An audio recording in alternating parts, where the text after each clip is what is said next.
A short respite today before two more winter storms slam into San Diego.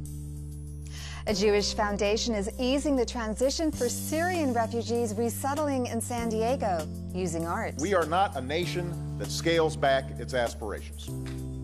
And we take a look back at the presidency of Barack Obama and what his legacy might look like in the future. KPBS Evening Edition starts right now.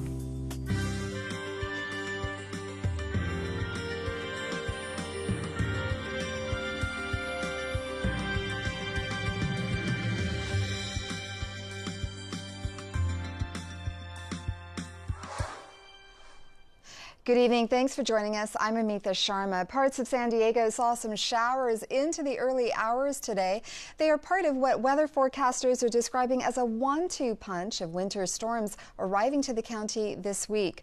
We're getting one from the south and one from the north. The bigger one should arrive in San Diego Friday night. Alex Tardy is a meteorologist with the National Weather Service in San Diego. He says residents can expect up to 1.5 inches of rain. A really nice, organized cold front coming through Friday night and Saturday morning. So that'll be icing on the cake. That'll be round two and a much colder, windier storm. This is a La Nina year based on ocean temperature, which usually brings California drier weather. We'll have more details about the incoming winter storms later in the broadcast. President-elect Donald Trump has added a Southern California professor to his White House team today. Peter Navarro will lead the newly created National Trade Council, which carries the slogan of Make American Manufacturing Great Again. Navarro is known as a fierce critic of China. He advised Trump during the presidential campaign and spoke to KPBS earlier this year about the president-elect. He wants fair trade deals. He wants to trade, but he's not going to let China cheat us or Mexico cheat us or anybody cheat us. That's a good thing. Navarro moved to Orange County from San Diego, where he ran for elected office several times as a liberal Democrat. A federal judge in San Diego has given preliminary approval to a $25 million settlement in the Trump University cases. The roughly 7,000 people who allege they were defrauded by the university will be able to fill out claim forms in about 2 weeks. The settlement was reached last month, just days before the first of the class action lawsuits was to go to trial. As a threat of repeal looms over Obamacare, a new report reveals exactly how much states have expanded access under the law. KPBS health reporter Kenny Goldberg says the report finds California has cut its uninsured rate in half. The Commonwealth Fund report looks at some of the changes in access and affordability since Obamacare took effect. Between 2013 and 2015, all major ethnic groups in California experienced big reductions in the adult uninsured rate. The percentage of Californians who went without care because of cost also fell sharply. The Commonwealth Fund's Sarah Collins says that's critical. We're seeing population-wide improvements in people's ability to get health care, and that's a really significant change that's come about as a result of the expansions in the Affordable Care Act. The report finds the percentage of adults who haven't visited a dentist within the past year has increased. Dental care is not an essential benefit under Obamacare. Kenny Goldberg, KPBS News. San Diego's recent revival of the plan to build an underground parking garage in Balboa Park is being challenged. The Save Our Heritage Foundation filed an environmental lawsuit today to stop the Plaza de Panama plan. It involves diverting traffic away from the heart of Balboa Park and into a paid parking lot. The City Council approved the plan last month. A new survey on business optimism in the region shows marked improvement. The San Diego Regional Chamber of Commerce Index bounced back to its average level in mid-November, just a month after dipping into a new low. The chamber surveyed members about whether they expect to increase or decrease the number of employees and hours, and how much of an increase or decrease in revenue they expect. Chamber officials suggest the low point was a byproduct of the contentious presidential election campaign. A new face on the San Diego City Council is laying out an agenda in her second week on the job.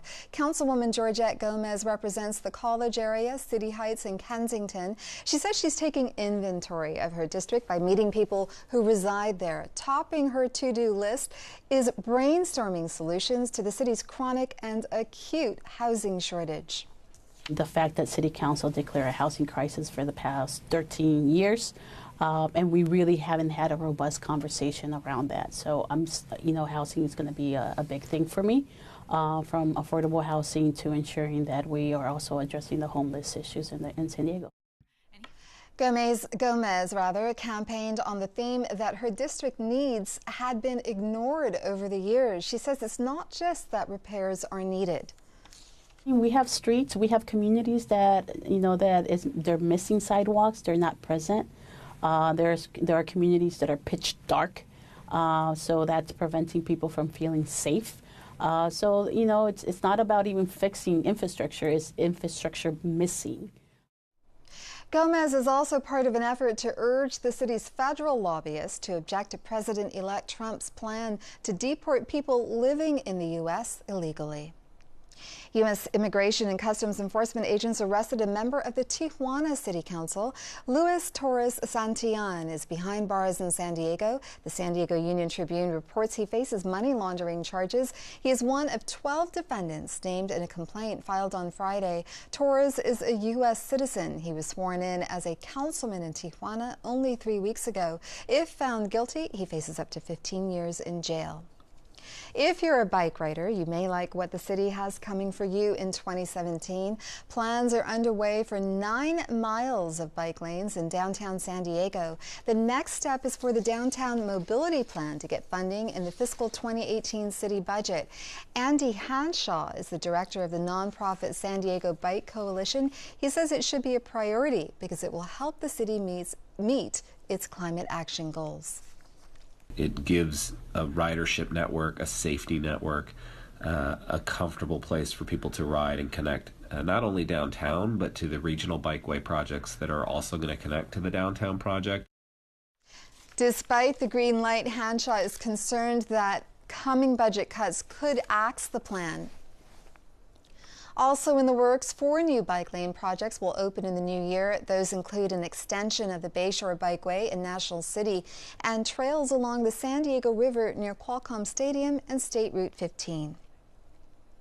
A new California law aims to protect LGBT state employees from being forced to travel to discriminatory states for their jobs. The law takes effect next month. It considers a state discriminatory if it does not provide accommodations for the LGBT community, such as gender-neutral public bathrooms. Civil rights activists say it is important for California to set an example. California is a tremendous leader in the country, and something I think Californians can be proud of is that our position as a state tends to have an effect in the rest of the country, and certainly California's economic power is significant, and that can't be discounted. States like North Carolina, Tennessee, and Mississippi have been accused of discrimination. The saying goes, make art, not war. KPBS City Heights reporter Taryn Mento tells us about a Jewish foundation's efforts to help a Syrian refugee heal and resettle through art. Abdullah Tezan sifts through a box of shattered mirror shards. He's searching for the final shimmering touches to add to a sculpture shaped like a grand tree. Stacked slabs of an old stump covered in mosaic tiles make the trunk, and sticks of discarded wood bent at every angle make the branches. It's a pop of color and spark in a drab converted Encinitas barn. This tree has branches coming from it. They're not real, but the tree has life. It has a spirit. Tezan talks of the sculpture's life and spirit, but before he started work on the piece, friends say he was lacking a bit of both. He had just arrived from a refugee camp after fleeing war-ravaged Syria with his wife and kids. Of course, at the beginning, we think about every step and what will happen in the next step. The next step, for example, was arriving at the airport in Rome. Then we leave Rome to go to Los Angeles. Then we left Los Angeles to go to our home in San Diego. Every step of the way, you think of the next step. I was told they were very stressed and very anxious still from the move. That's Joshua Sherman with the nonprofit Leechtag Foundation, which initiated the project behind the tree. Sherman says the organization saw images of the refugee crisis and felt spurred to act. Knowing that the Jews just came out of this terrible Holocaust 70 years ago and wanting to say never again, we saw this was the opportunity to really say this is a Jewish issue, to welcome the stranger and do what we can to save these lives. Hundreds of thousands have been killed in the Syrian war and millions displaced. 10,000 refugees resettled this past year in the U.S. San Diego resettled 788, more than any other city, mostly in City Heights and El Cajon. Israeli artist Raphael Lomas guided Tezan through the creative process. We reached him by Skype in Israel. The connection at times was a bit poor. He's facing so many challenges that I really felt that the best is to do and to allow energy to come out again after being in a refugee camp, unable to decide for himself small things. So here he could decide if he wants to do it like that, less color, more color, this plant, the other plant. Using only materials that they found, Lomas and Tezan constructed the sculpture together without speaking the same language. Sherman said they found unique ways to communicate when a translator wasn't on hand. Drill was, they had different sounds for each tool. Their countries, Syria and Israel, are technically in a state of war and have been for decades. But Lomas says that was easy to overcome. Our countries are enemy countries. It was the first Syrian human being I ever met. After meeting him, I'll be happy to meet many more. In the end, they created an outstretched tree with solid roots, giving a dried eucalyptus another chance. So I think the connection to a dead tree and trying to connect to roots in a foreign country, this is the way I interpret the work. Trying to relate to trying to put roots in a foreign country with no language, trying to believe some color could come out of it, some vitality. Tezan says the experience has helped, but not all of his troubles are gone. They're still learning the language, finding a job, caring for his 4 children, 2 of whom are disabled. He's also overcoming some negativity associated with refugees.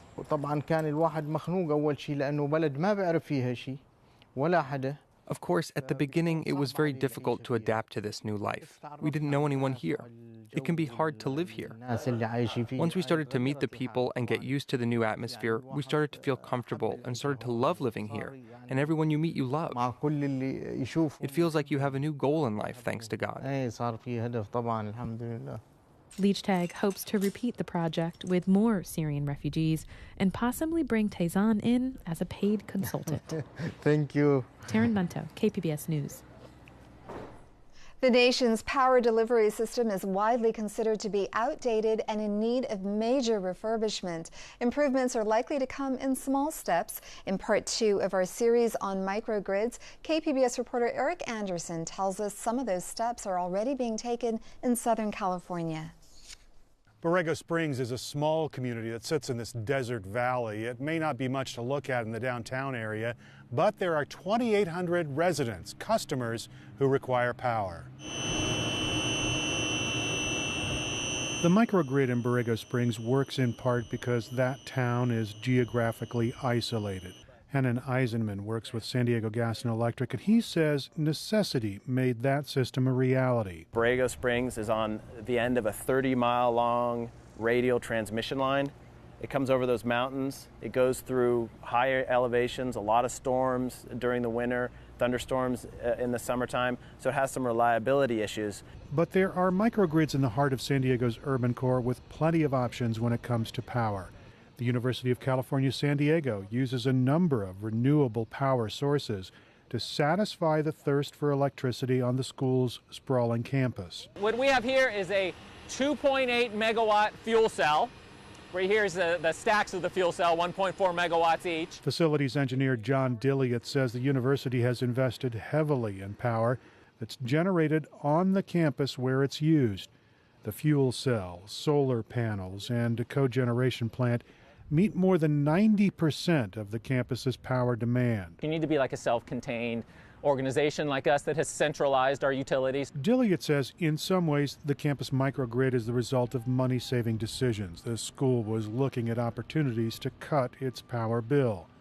Through grants and technology improvements, university officials ended up accumulating generating capacity. And at a certain point, they saw that they could power the campus without the grid.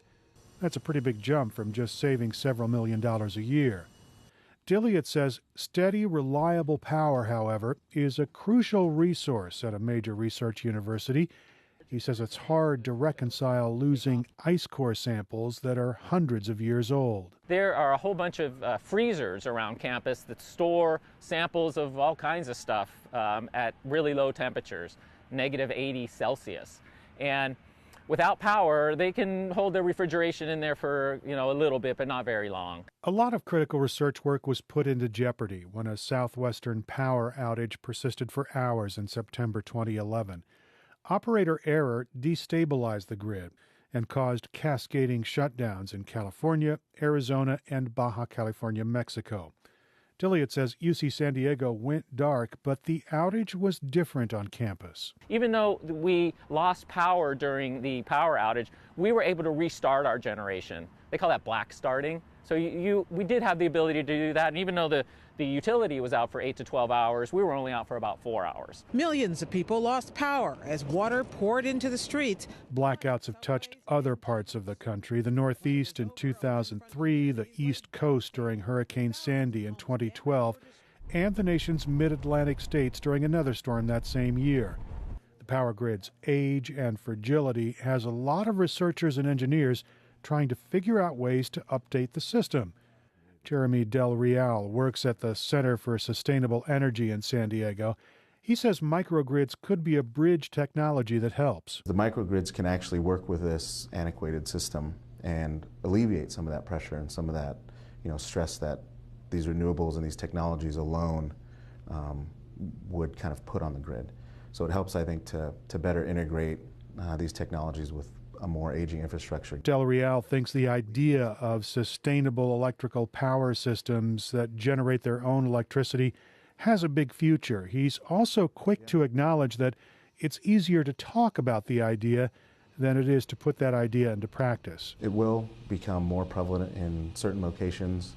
I think you'll see at the community level microgrids starting to develop as they kind of work through those barriers of both regulatory side and some of the economic barriers that kind of exist now. Del Real says utilities are another key hurdle. He says they'll have to adjust to a shifting landscape where power generation and control of power resources is in different hands.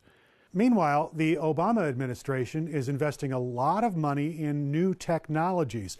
They hope that those new technologies will help update the grid that currently exists. And if that happens, that could mean a lot more microgrids will pop up in the future. Eric Anderson, KPBS News.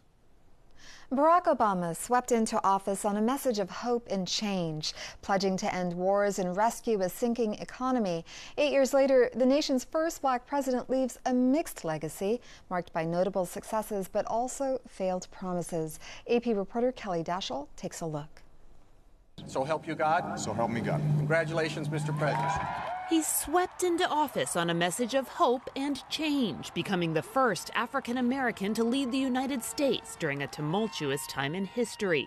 Facing 2 wars and the greatest economic turmoil in a generation, Barack Obama pledged from his first moments as president his actions would be ambitious. Starting today, we must pick ourselves up, dust ourselves off, and begin again the work of remaking America. That included a nearly $800 billion economic stimulus plan, auto and bank bailouts, and housing recovery measures. He passed a massive Wall Street reform package, revised interrogation policies, and announced plans to draw down American troops in Iraq. The first 100 days, and then the first 2 years was extremely active in terms of getting legislation through. It was a phenomenally productive time. Obama also went to work on another promise. A year after taking office, he signed into law the Affordable Care Act, or Obamacare, providing millions of uninsured Americans health coverage. We are not a nation that scales back its aspirations.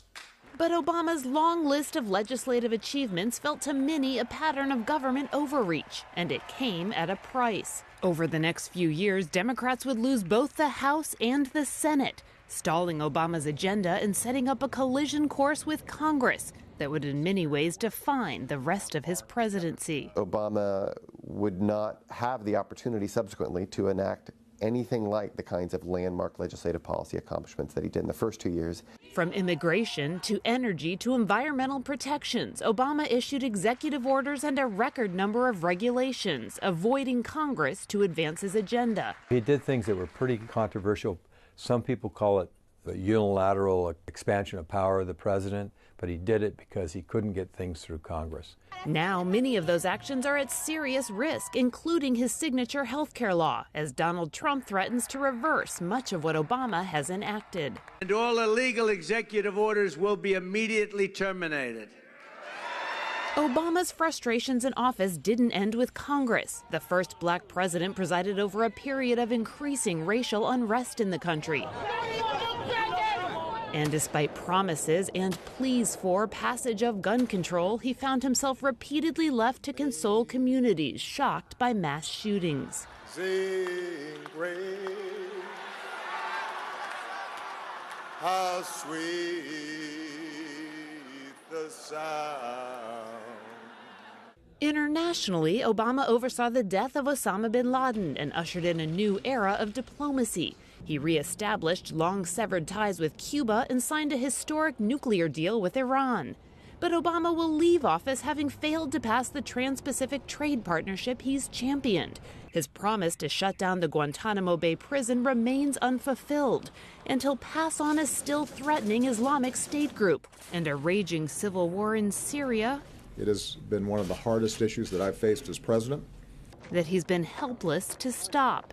While true perspective on Obama's legacy will take time, historians say despite a series of disappointments during his tenure, Obama will be remembered as a notable leader. People had hope and change that we would get out of the recession, get out of the wars, and he promised to do that, and he did, really. That layered with his legacy as the first African-American president, plus the dignity and composure that he showed within office, I don't think there's any danger of Obama being forgotten. God bless you, and God bless the United States of America. Kelly Daschle, Associated Press. Winter is officially here, and it's bringing a couple of storms with it. Shanae Shocker has more in tonight's forecast. Well, the good news, the wet weather is the name of the game for much of the Southern California region and even San Diego County getting a couple of those showers in as well. Take a look at the satellite radar over the past 6 hours, continuing to see those spottier showers across much of the region. Now, this is because of an area of low pressure just over Baja California. That's going to push into the north and the east, causing some more heavier rainfall out towards Arizona, the Phoenix area, and even in towards Albuquerque. But it is going to continue to bring us some wetter weather as well. Now, out towards the mountains and the deserts, we do have the chances of seeing that rainfall through tomorrow evening. Here along the coastal regions, we're looking through Thursday morning as well. Can't rule out a rumble of thunder in there either. So for tonight across the metro area, looking at a shower or two in the forecast, 57 degrees. And then as we head throughout the latter half of tomorrow morning, those shower chances will begin to die down. But for tonight, for the county, we're seeing those shower chances really extend anywhere from the coastal regions through the mountains and into the deserts as well. Now, our temperatures mild as well with this rainfall and the cloud cover. We're looking at 41 degrees for Mountain Laguna, into Ramona 52, and San Diego 53. Here's a look into our Thursday. That area of low pressure shifts into the north and east, so we're going to continue to see those rains and the showers out towards the southern tier of the area of Four Corners. But in towards Colorado, some snow will be possible as well. As far as Southern California goes, we are looking at some clearer conditions from as we head towards Thursday and into Friday. Friday is going to dry out quite a bit. So for our Thursday around the coastal region, shower 2 in the forecast. Now here we're going to see those showers throughout the morning, and then they'll begin to die down and clear out. We'll be partly sunny for our Friday. But then as we head towards the beginning of the weekend, we'll have a major winter storm drop in from the northwest and see some rainfall as well from the early morning hours in towards Saturday night as well. We'll continue to see that, and then cooler conditions on the way. We're in the upper 50s, so for our Sunday. Inland, we're continuing to see some of those showers as well. We're talking about mid-morning for tomorrow into early afternoon. We'll see some of these showers stick around, but then Friday going to be staying dry.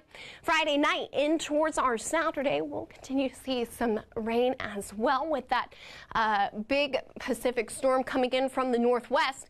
And then temperatures, we're cooling off into the upper 50s, low 60s by the beginning of next week.